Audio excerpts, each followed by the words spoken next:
Hello everyone and welcome to a new tutorial, and today I'm going to show you how to fix edit bug in Fortnite. It's very easy and simple. All you have to do is to follow my steps, and before we begin, don't forget to hit the like button, subscribe and turn on the notification. Now first thing you should do is to go to your settings, then click on game settings and go down till you find this option right here, disable pre-edit option, turns on, then click on apply.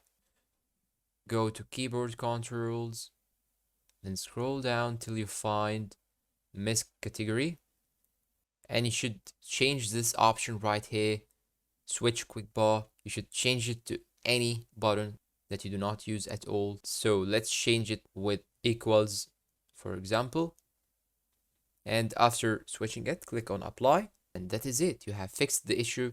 I hope this video is useful to you all. Thanks for watching and see you in a new video.